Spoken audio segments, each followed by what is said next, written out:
Oh my god, the bad lads finally did it. Welcome to a brand new buff breakdown, and yes, you're seeing it correctly, they finally buffed Arthur's MP, the only thing left in his kit that was never buffed up until this point. For the past 2 years or maybe more on the tier list, I've been saying that this bat is only a really good MP buff away from potentially being top tier, so I'm very excited for this one. So let's see what they did. So his MP previously very notoriously weak on the effect side. It's a 3-hit buster AoE that just does damage, and before damage he got 10% MP damage for 1 turn on himself with base overcharge scaling all the way up to 50. So while the overcharge is not bad on scaling, it is usually pretty low on the amount anyway, and it doesn't ramp up, it doesn't help anyone else.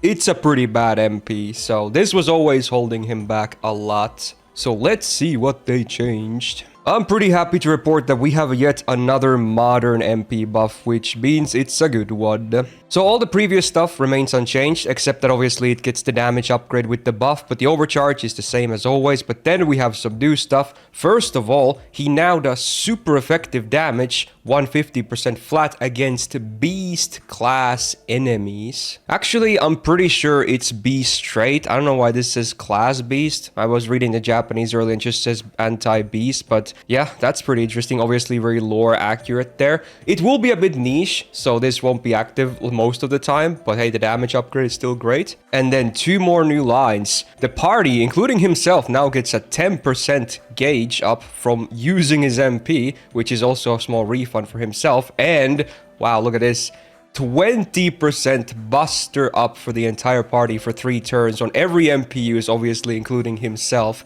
So now he has ramp up too, and not just ramp up for himself, also for allies. So wow, okay. This, I want to say, is pretty damn big. First of all, I think his single core numbers will definitely be among the highest of sabers now, if not straight up the highest. We'll see. But yeah, this will definitely help a lot with that. Also, now that he has this gauge and this buster AoE, he's honestly gonna be good on multi-core too, I think. He already had some 20% party attack as well on his 3rd skill after that buff. So he can now give party like 20% attack, anywhere between 20 to like 60% attack. Well, I guess 40, since after wave 3 you're probably done anyway, but you get the gist. Like, wow, this it's pretty great. Also keep in mind he already had 50% buster up for himself for 3 turns when they buffed the 1st skill, so he actually has a lot of big buffs to his name, including all the whole trifecta. He has buster up, MP damage, attack up. So honestly, I assume I haven't seen the numbers yet because this is right after it comes out, but I think his single core numbers will be really good.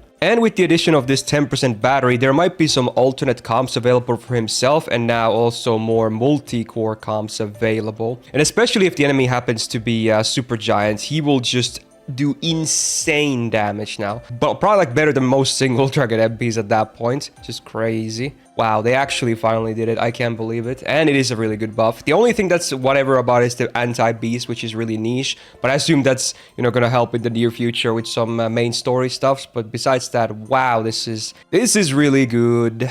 So on the Saber tier list this year, we had both 4 and 5 stars on the same one before we started splitting them afterwards. We had him on flat A. With this, I think I'm just gonna do it. I'm gonna put him in EX. I don't think it's jumping the gun early, honestly. I think he actually will be that good. For both single core and multi-core, I think his numbers will be super solid. So yeah, Arthur is back. He finally, after all these years, reclaims the crown.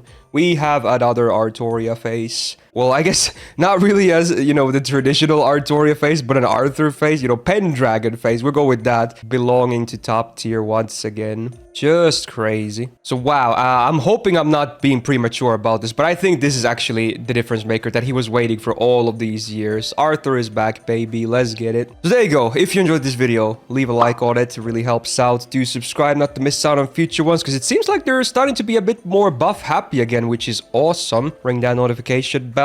Shout out to my patrons on the screen right now for supporting the content. Good luck if you're still doing any anniversary rolls on the NA side. Look forward to more videos to come this week, and I hope to see you in the next video. Bye.